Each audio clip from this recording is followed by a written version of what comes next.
제가 가진 성경 구약 성경 950 이쪽에 있습니다. 우리 한 절씩 교독하도록 하겠습니다. 1절부터 7절까지 함께 교독하겠습니다. 너는 하나님의 집에 들어갈 때에 내 말을 삼갈지어다 가까이하여 내 발을 삼갈지어다 가까이하여 말씀을 듣는 것이 우매한 자들이 제물 드리는 것보다 나으니 그들은 악을 행하면서도 깨닫지 못함이니라.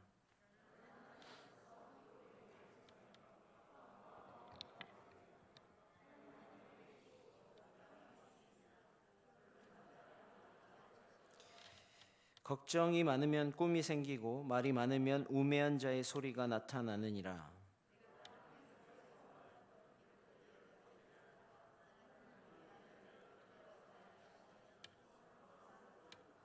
서원하고 갚지 아니하는 것보다 서원하지 아니하는 것이 더 나으니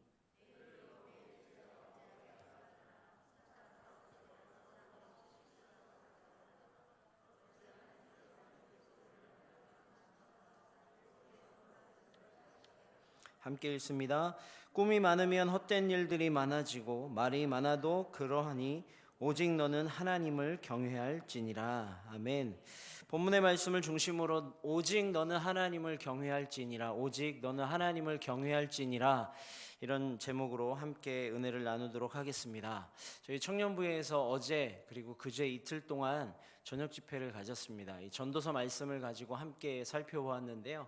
첫째 날 저녁에 전도서 1장, 2장의 말씀을 함께 살펴보면서 우리의 삶이 헛되다라는 것을 확인했습니다. 여러분, 전도서 기자인 솔로몬이 우리의 삶의 헛됨에 대해서 헛되고 했더니 다 헛되다라고 고백하는 그 헛됨의 이유를 두 가지로 들었는데, 그것은 첫째, 인생이 사라진다는 거예요. 우리는 결국 사라지게 될 것입니다. 그 두 번째는 이 세상 안에 새 것이 없다라는 거죠. 새로운 것이 없기 때문에 인생은 허무하다, 헛되다라고 고백하는 것을 확인했습니다. 2장으로 넘어가면 이 전도서 기자인 솔로몬이 자신이 진리를 발견하기 위해서 열심히 살아왔다는 거예요. 첫 번째, 즐거움의 끝까지 도달해 봤다는 거죠. 어떤 것이 정말 참 나에게 즐거움을 가져다 주느냐, 술도 먹어보고 돈도 많이 벌어보고 뭐 첩도 많이 가져보고 뭐 여러 가지 해봤는데 거기에 만족이 없다라는 거예요. 그래서 두 번째, 지식을 쫓아서 살아봤더니 거기에도 만족이 없다라는 겁니다. 세 번째, 더 나아가서 열심히 성공을 취하면서 일을 했는데 결국 거기에도 답이 없더라라는 거죠. 답이 없더라. 그래서 누구를 바라봐야 하는가? 우리에게 만족을 가져다 주시는 분은 하나님 한 분밖에 없다. 왜 그렇습니까? 하나님은 늘 언제나 새로우신 분이고 늘 우리와 함께 하실 수 있는 진정한 만족을 가져다 줄 수 있는 분이시기 때문에 그렇다라는 것이에요. 거기까지 저희가 이틀 동안 함께 살펴본 내용입니다. 오늘 세 번째 시간 전도서 5장의 말씀의 주 내용은, 그렇다면 우리가 만나야 되는 이 하나님을 어떻게 우리가 만날 수 있으며 어디에서 만날 수 있는가에 대해서 우리에게 말씀해 주고 있는데, 특별히 예배에 대해서 말씀하고 있다라는 것이죠. 우리의 삶에서 가장 중요한 부분인 예배를 다루고 있는 내용이 오늘 본문의 내용이다라고 우리가 이해할 수 있겠습니다. 어린 물고기 두 마리가 헤엄을 치면서 이렇게 물속을 가고 있었습니다. 그런데 반대편에서 어른 물고기 한 마리가 다가오는 것을 봤습니다. 어린 물고기, 이제 새끼처럼 보이는 어린 물고기 둘을 보면서 인사했습니다. 안녕 물고기야, 이렇게 인사하면서 요즘 오늘 물이 참 좋아, 이렇게 얘기를 했습니다. 그랬더니 이 두 어린 물고기 새끼가 이렇게 지나가고 어른 물고기가 지나가는 것을 보면서 둘이 눈을 딱 마주치고는 물이 뭐야? 이렇게 대답하더라는 것이에요. 서로 묻더라는 것입니다. 이야기 끝났습니다. 썰렁한 이야기지만 이 짧은 이야기 안에 굉장히 중요한 교훈이 담겨져 있다라는 것이죠. 여러분, 뭐냐면 물고기는 어디에서 살아갑니까? 물에서 살아갑니다. 물 속에 있으면서도 때로 이 물이 무엇인지 이 중요함을 알지 못한다라는 것이죠. 우리의 인생도 마찬가지입니다. 너무 익숙해서 우리에게 늘 너무 가까이 있어서 중요함을 놓치고 살아가는 것들이 우리 인간에게 덜어 있을 수 있다라는 교훈을 이 짧은 이야기를 통해서 우리가 깨달을 수 있게 되는데요. 가령 많이 이야기하는 공기, 뭐 이런 것들, 우리가 눈에 보이지 않아서 늘 당연한 것처럼 여기지만 오늘날처럼 이런 병균이 막 마스크를 쓰고 막 이러니까 얼마나 갑갑합니까? 이 산소의 중요함을 새롭게 깨닫지 않습니까? 이러한 것들이 있더라라는 것입니다. 저는 그리스도인에게 있어서 그렇다면 우리에게 익숙하지만 때로 우리가 그 중요함을 놓치고 있는 것이 무엇일까? 정말 그 중요함을 깨닫지 못하고 그저 익숙함 속에서 너무 당연한 것으로 여기고 있는 것은 무엇일까라는 질문을 던져볼 때 그것이 예배가 아닌가 이렇게 한번 생각해 보았습니다.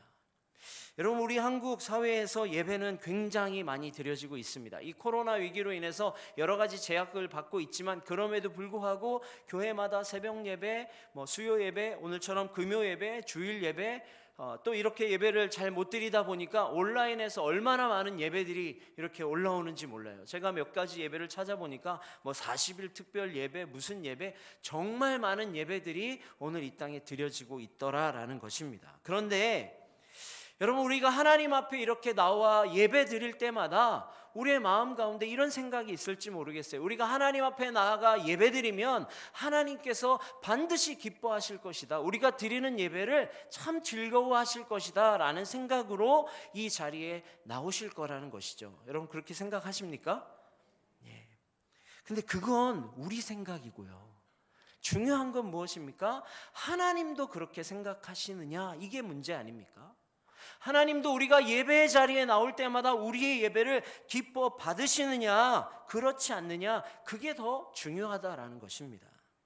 성경에 기록된 예들을 살펴보니까 물론 하나님 앞에 예배자로 나아갈 때 하나님께서 흡족해 하시고 기뻐하시는 예배들이 있었다라는 것을 우리가 알 수 있습니다. 가인과 아벨이 함께 제사를 드렸습니다. 예배를 드렸는데 하나님께서 아벨의 예배를 흡족하게 받으셨다라는 거예요. 그런데 성경에 보면 그렇지 않은 예도 굉장히 많이 나옵니다. 이스라엘의 초대왕 사울 왕은 이 블레셋과의 전쟁에서 제사장이었던 사무엘이 오지 않자 자기가 스스로 제사 예배를 드리는 이런 과오를 저질렀습니다. 그것을 통해서 하나님께서 그 예배를 기쁘게 받으셨느냐? 그렇지 않고 성경은 순종이 제사보다 낫다라고 말씀하시면서 사울 왕을 책망하시더라라는 것이지요. 성경을 더 자세히 살펴보니까 굉장히 많은 부분에서 이스라엘 백성들이 하나님 앞에 드리는 예배 가운데에서 하나님께 칭찬받기보다는 오히려 책망받은 일들이 훨씬 많았다라는 사실을 우리가 발견할 수 있더라라는 것입니다. 특별히 이사야 말씀을 보면 그런데 이사야 1장 11절에서 13절까지에서는 하나님께서 이스라엘 백성들의 제사적 그 예배를 받으시면서 하나님이 이렇게 하나님의 마음을 토로하는 장면을 우리가 확인하게 됩니다. 여호와께서 말씀하시되 너희의 무수한 재물이 내게 무엇이 유익하뇨? 나는 춘양의 번제와 살찐 짐승의 기름에 배불렀고 나는 수송아지나 어린 양이나 순염소의 피를 기뻐하지 아니하노라. 너희가 내 앞에 보이려 오니 이것을 누가 너희에게 요구하였느냐? 내 마당만 밟을 뿐이니라. 헛된 재물을 다시 가져오지 말라. 분향은 내가 가증히 여기는 바요, 월삭과 안식일과 대회로 모이는 것도 그러하니 성회와 아울러 악을 행하는 것을 내가 견디지 못하겠노라. 이렇게 하나님 말씀하셨다라는 거예요. 그럼 참으로 끔찍하지 않습니까? 이스라엘 백성들은 무수히 많은 재물을 하나님 앞에 가지고 나와서 그때마다 하나님 앞에 예배 드렸다라는 거예요. 열심히 예배 드렸을 것입니다. 그런데 하나님의 평가가 뭐냐면 하나님의 평가가 나는 그것을 기뻐하지 않았다라고 평가하고 계시다라는 거죠. 얼마나 무서운 말씀입니까? 너희는 예배 드리러 온 것이 아니라 그저 마당만 밟고 다시 돌아간 것이다 라고 말씀하면서 두 번 다시 이런 예배 드리지 마라, 이렇게 내가 견디질 못하겠다, 이렇게 말씀하시는 거예요. 더 나아가서는 토해버리시겠다, 이런 표현도 쓰십니다. 얼마나 끔찍합니까? 그렇다면 하나님께서 이스라엘 백성들의 예배를 받지 않으시는, 나는 그거 기뻐하지 않는다라고 말씀하신 그 이유가 무엇인가 우리가 알아야 우리가 바른 예배, 하나님이 기뻐하는 예배를 드릴 수 있지 않겠습니까?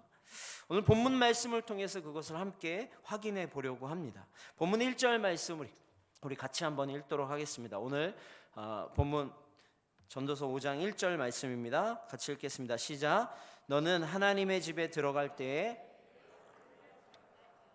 가까이 하여 말씀을 듣는 것이 우매한 자들이 재물 드리는 것보다 나으니 그들은 악을 행하면서도 깨닫지 못함이니라. 오늘 본문 1절 말씀은 예배 드리는 자에게 주시는 하나님의 그 명령, 중요한 명령을 전달하는 것으로 시작합니다. 그 내용이 뭐냐면 하나님의 집에 들어갈 때 내 발을 삼가라 라는 명령이에요.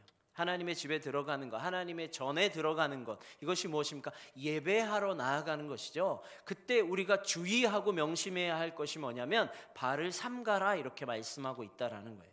발을 삼간다라는 표현이 무엇입니까? 이것은 모든 행동을 겸허하고 또 신중하게 행하라라는 말씀인데, 특별히 발이라는 발이라는 단어가 가지고 있는 상징이 뭐냐? 방향성이죠. 방향성. 그래서 발을 삼가라는 것은 하나님의 전에 나올 때만 그러나는 것이 아니라 언제든지 어느 장소에든지 하나님 앞에 서 있는 그때에 우리의 몸과 마음을 아주 신중하고 아주 겸허하고 또 아주 겸손하게 취해야 한다라는 말씀으로 우리가 이해할 수 있습니다.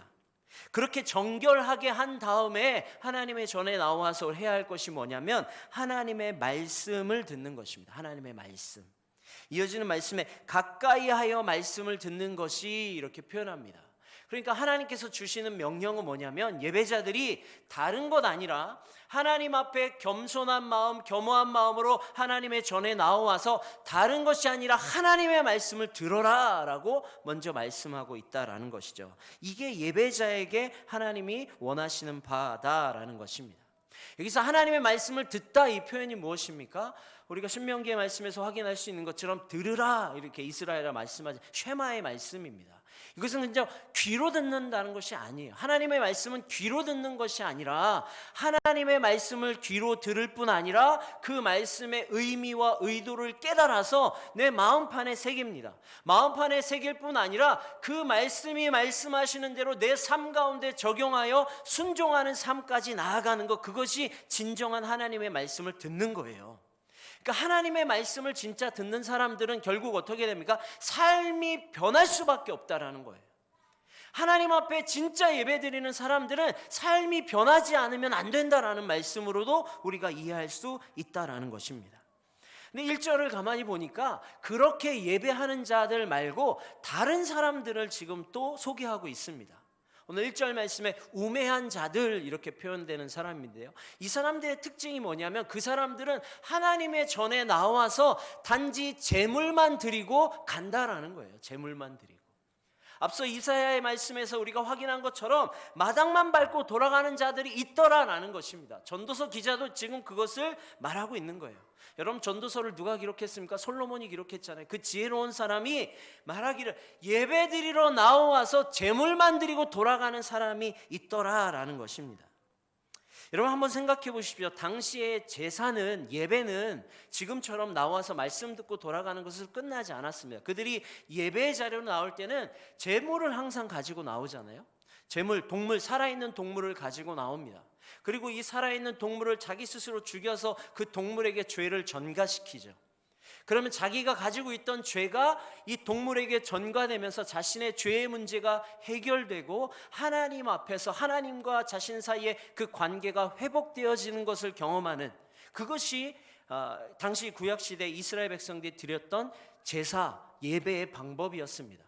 네, 여러분 한번 상상해 보세요. 하나님께서 이 제사의 방법을 명하시고 그들에게 제물을 잡아 죽이라고 명령하셨을 때 제물을 가지고 나와서 죽이는 것이 쉬운 일이었겠습니까? 여러분, 결코 그렇지 않습니다. 이 제물을 잡아 죽이는 일이 절대 쉬운 일이 아니라는 거예요. 얼마나 끔찍했을까요?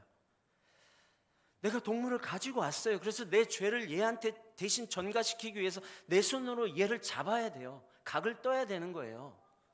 피가 철철 넘치고 냄새가 나고 끔찍한 현장을 바라보면서 죄의 심각성을 깨닫는 거죠. 나 다시 죄를 짓지 말아야 되겠다. 나 때문에 이 동물이 죽어가는데 이거 나 다시 하면 안 되겠다. 이런 생각이 들어야 된다는 것이죠. 제가 이전에도 한번 말씀드린 것 같은데요, 제가 군에 있을 때, 병장 때 저희 부대에서 이렇게 회식이 있었던 적이 있습니다.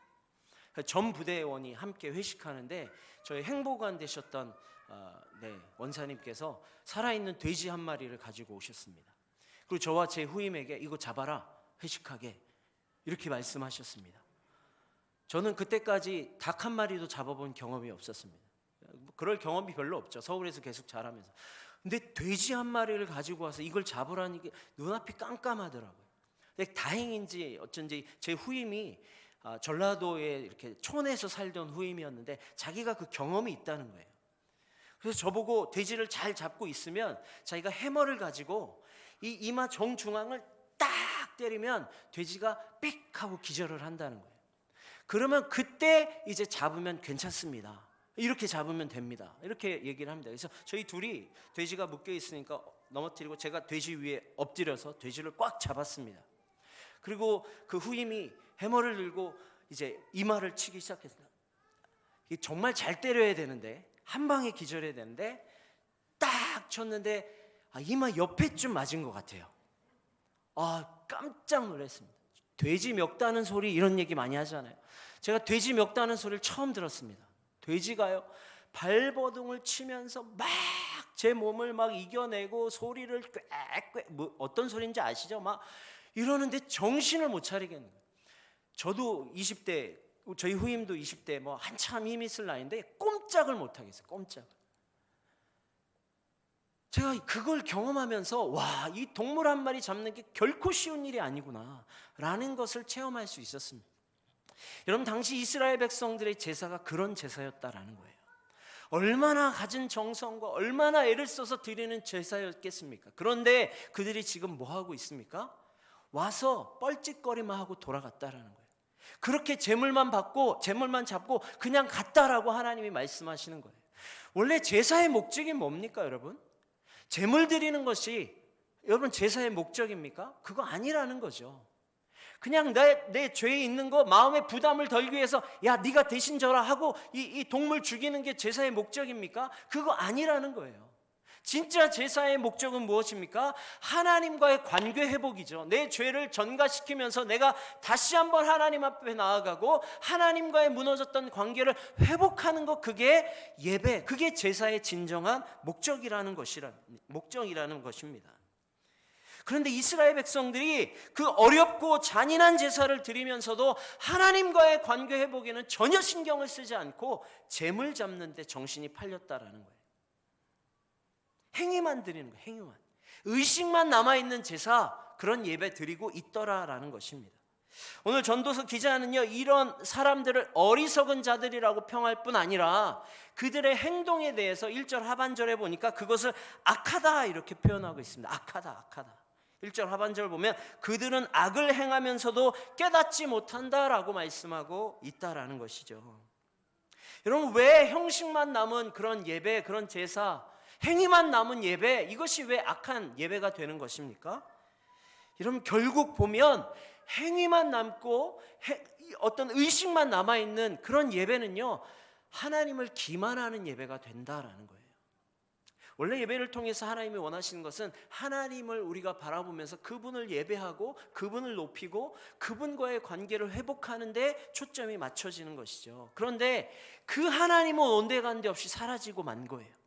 예배를 드린다고 하면서 하나님은 없어지고 행위만 남아있다는 것은 결국 누구의 만족을 위해서 드리는 행위가 되는 것입니까?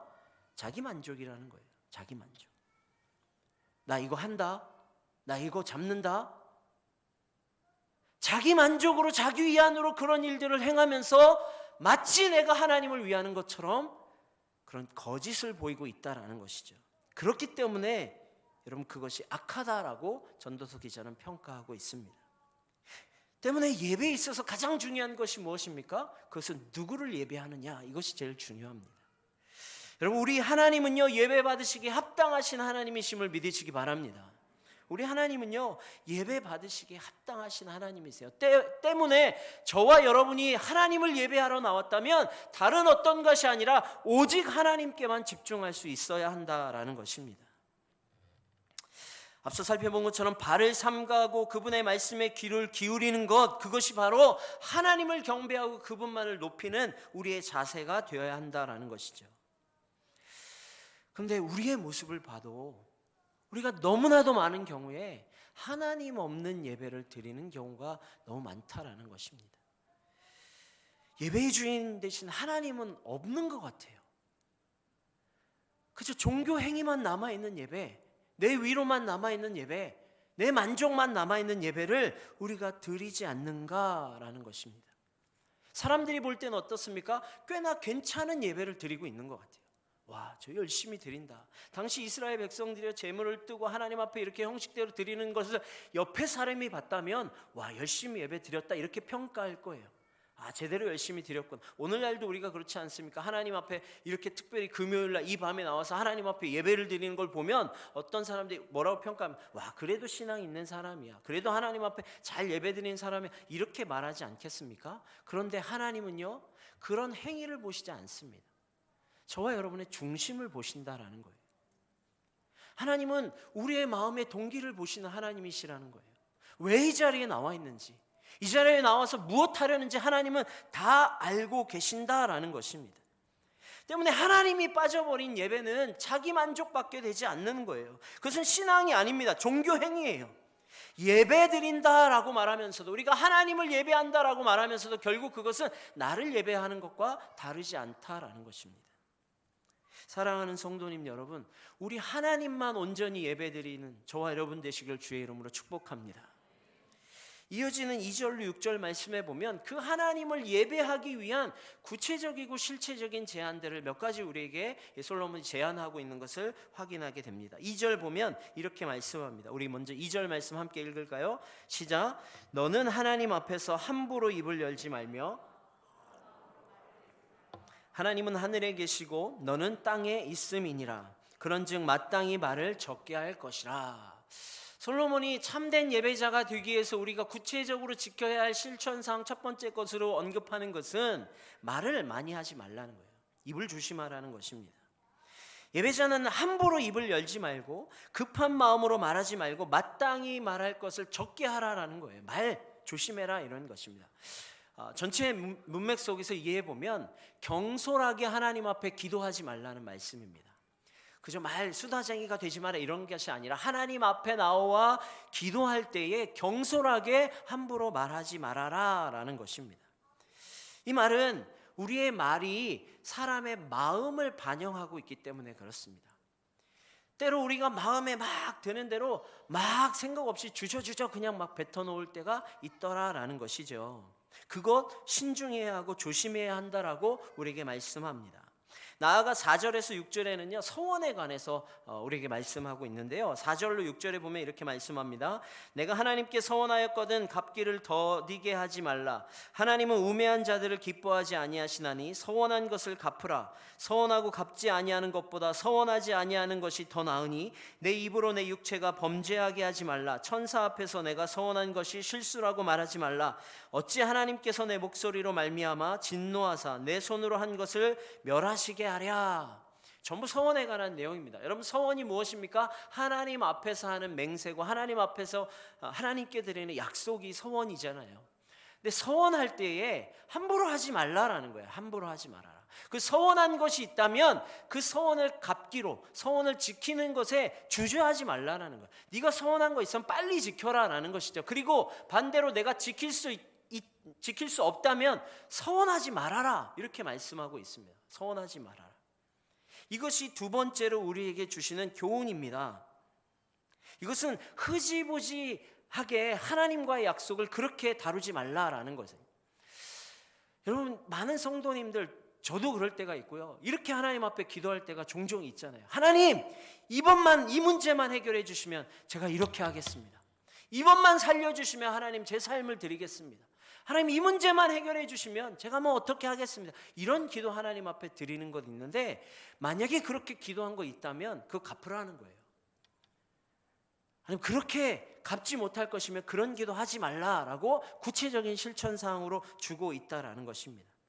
그런데 이러한 실천적인 목록을 통해서 이것을 마음에 새기는 것도 더 중요하지만 그보다 더 중요한 것이 있는데요, 이 말씀들, 실제적으로 우리가 지켜야 할 이 말씀 속에 숨어져 있는 하나님이 어떤 분인가를 발견하는 것도 훨씬 더 중요한 일이라 생각해 볼 수 있습니다. 이 말씀 안에는, 이런 실천적인 사항 안에는 하나님이 어떤 분인가를 말씀해 주고 있는 하나님에 대한 속성이 잘 담겨져 있는 말씀이라는 거예요.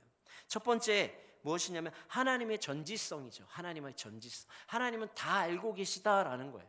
말을 함부로 하지 말라는 말씀에 보면 이렇게 덧붙여져 말씀이 기록되어 있습니다. 하나님은 하늘에 계시고 너는 땅에 있음이니라 라고 이전에 말씀하고 있어요. 이게 무슨 말이에요? 하나님은 하늘에 계시다. 이것은요, 하나님께서, 하늘에 계신 하나님은 모든 것을 다 아시는 하나님이시라는 거예요. 여러분, 우리가 굳이 입술로 다 내기 전에 하나님 이건 이래요 저건 저래요 하기 전에 우리 하나님은 이미 알고 계시는 하나님이심을 믿으시기 바랍니다. 하나님은 우리의 형편과 상황과 처지의 환경을 다 아시는 하나님이세요. 우리가 말하기 전에 우리 하나님은 다 아시는 하나님이심을 우리가 신뢰해야 된다라는 거예요. 여러분, 오해하지 마시기 바랍니다. 그렇다고 우리가 기도하지 말아라 이런 말씀이 아니에요. 우리는 기도해야 합니다. 그러나 신중하게 하나님 앞에 우리의 간구를 올려드려야 돼요. 그런데 이것이 마치 중언부언하는 것처럼 하나님 이래요 저래요 어쩌요 말로만 하는 기도가 아니라 우리의 형편을 하나님이 다 알고 계신다. 내가 말하지 않는 것까지 하나님은 다 아신다. 그래서 내가 때로 엎드려서 그 마음의 아픔 가지고 아버지 아버지 한마디 하는 것으로 하나님은 다 아시는 하나님이심을 신뢰하며 나아가라는 말씀인 거예요. 우리가 믿는 하나님은 그런 하나님이세요. 내가 조목조목 말하지 않아도 그 아픈 상처를 가지고 하나님 앞에 엎드려 하나님 아시죠 할 때 하나님은 나 다 안다 이렇게 말씀하신 하나님, 전지하신 하나님이심을 우리가 잊지 말라라는 것입니다. 두 번째, 소원을 갚으라는 것은 뭐예요? 소원 갚으라는 것, 하나님은 불변하시는 하나님이심을 우리에게 말씀해주고 있다라는 것입니다. 민수기 23장 19절에 보면 하나님은 사람이 아니시니 거짓말을 하지 않으시고 인생이 아니시니 후회가 없으시도다. 어찌 그 말씀하신 바를 행하지 않으시며 하신 말씀을 실행하지 않으시랴라고 말씀하고 있어요. 여러분, 사람은요 자기가 뱉어놓은 말 하나님 앞에 약속한 것도 지키지 않고 금방 변해버립니다. 그런데 하나님은 변치 않는 하나님이심을 우리가 잊지 말아야 합니다. 하나님 변치 않으세요. 그게 하나님의 속성이에요. 불변하시는 하나님. 여러분, 우리가 믿는 하나님은 절대 변하지 않는 하나님이세요. 세상은 변합니다. 세월은 지나갑니다. 모든 것이 바뀌어버립니다. 그래서 솔로몬이 헛되다라고 평가하고 있었거든요. 모든 것이 바뀌기 때문에 심지어 우리 사람의 마음조차도 결단도 다 바뀌어버립니다. 그러나 변치 않은 것이 있다면 단 하나, 하나님밖에 없다라는 거예요. 그분이 우리의 예배의 대상이 되신다라는 거죠. 그분이 예배의 대상. 때문에 이 말씀을 결론 맺으면서 7절 말씀에 이렇게 말씀하고 있습니다. 7절 우리 같이 한번 읽어볼까요? 시작. 꿈이 많으면 헛된 일들이 많아지고 말이 많아도 그러하니 오직 너는 하나님을 경외할지니라. 오직 어떻게 하라고요? 너는 하나님을 경외할지니라 라고 말씀하고 있어요. 이게 무슨 말씀이에요? 꿈이 많으면 헛된 일이 많아지고 말이 많아도 그러하니. 3절에도 비슷한 말씀이 있는데요. 꿈이 많으면 헛된 일들이 많아지고 말이 많아도 비슷한. 걱정이 많으면 꿈이 생기고 말이 많으면 우매한 자의 소리가 나타난다. 이렇게 말씀하고 있어요. 이게 무슨 말씀입니까? 깊은 생각 없이 그저 욕심 많고 그저 허황된 생각하는 것, 이런 것들이 결국 어리석은 자의 입술에서 나오는 쓸데없는 말밖에 되지 않는다. 이런 경고 같은 거예요. 이걸 2번이나 쓰고 우리의 삶이 이렇게 되지 않도록 우리가 해야 할 것이 있다면 전체의 결론으로 단 한 가지를 말씀하고 있는데 그것이 오직 하나님만 경외하라라는 거예요. 오직 하나님만. 사랑하는 성도님 여러분, 우리가 경배해야 할 대상, 우리가 예배해야 할 대상은 하나님 한 분밖에 안 계심을 믿으시기 바랍니다. 우리의 예배가 여기서 벗어나면 안 돼요. 예배가 거기서 벗어나면 안 돼요, 여러분. 예배 시간에 하나님을 경배하기 위해서 모인 예배가 되어야지, 인생의 넋두리를 하고자 모인 예배가 되면 안 되는 거예요. 무슨 사회 문제, 정치 문제, 경제 문제, 하나님 때문에 다뤄지는 것은 그렇게 나눌 수 있지만 그것이 주 목적이 되는 것은 예배가 아니에요, 여러분. 이게 맞다 저게 맞다, 여러분, 그게 아니라 우리의 예배의 순수한 목적은 오직 하나님을 높이고 그분을 바라보는 것이 우리의 진짜 예배의 목적이 되어야 한다는 것을 잊어버리면 안 된다는 것입니다. 여러분, 한번 돌이켜 보십시오. 여러분은 누구를 예배하기 위해서 이 자리에 모이셨습니까? 누구를 예배하기 위해서요? 우리의 만족 때문에 나오셨습니까? 습관 쫓아서 나오셨습니까? 금요일 이 시간 되면 왠지 집에 있으면 벌 받을 것 같고 막 두려움에 이렇게 쫓겨 나오셨습니까? 그런 예배가 되어서는 안 된다는 거예요.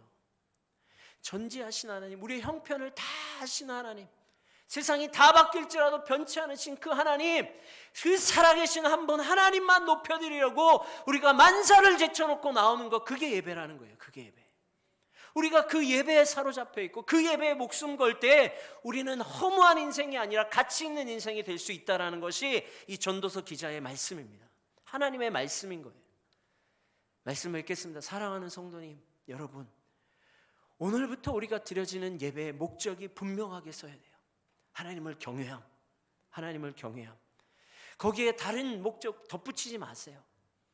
하나님을 경외하기 때문에 하나님이 주시는 분복이 있는 것 너무 은혜로운 거죠. 좋은 일입니다. 그럼 목적이 뒤바뀌어 버리면 안 돼요. 하나님 앞에 복 받으려고 예배드리는 것, 물론 복도 받아야 됩니다. 그런데 그게 주 목적이 되어서는 안 된다라는 거예요. 하나님을 경외하니까, 하나님을 바라보니까, 하나님이 내 인생의 전부라고 고백하니까 하나님이 내 삶을 형통하게 하시는 것 너무 좋은 일입니다. 일어나야 할 일이에요. 근데 내 삶 가운데 성공하고 승진하고 뭔가 월급을 더 많이 받고 우리가 결혼의 문제를 해결하고 뭐 이런 일 때문에 하나님 앞에 예배드려 나온다? 이것은 목적이 바뀌어버린 거예요. 그런 예배, 형식만 남아있는 예배가 됩니다. 의식만 남아있는 예배가 되는 거예요.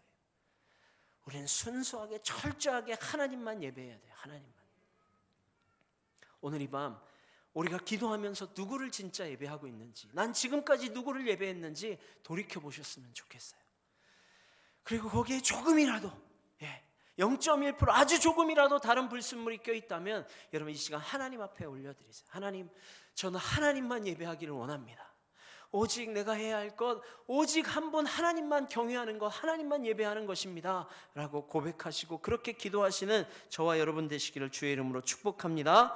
이 시간 함께 찬양하고 기도하도록